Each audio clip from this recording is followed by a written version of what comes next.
रोजाना हद तक आप में कोई तब्दीली पैदा करने वाली है। कभी हजरात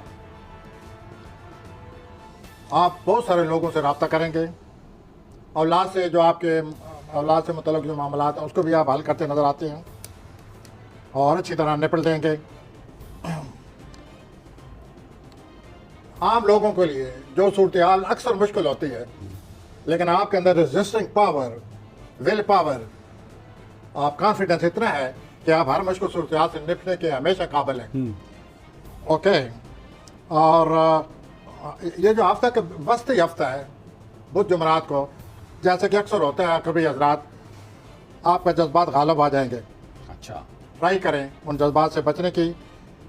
लेकिन जो आम बात है, जो सिमी साहब भी दिलचस्पी लेंगे सुनकर, आपके पास एक आम राज है, एक राज है बड़ा उस अहम। राज के मिलने से बहुत कुछ होने वाला है। अच्छा, लेकिन फिलहाल प्लानट ये कह रहे हैं कभी हजरात कि आप उस राज को फिलहाल अपने पास रखें और इंतजार करें और सोचें, wait for the appropriate moment and then seize that, then seize that moment. Of course.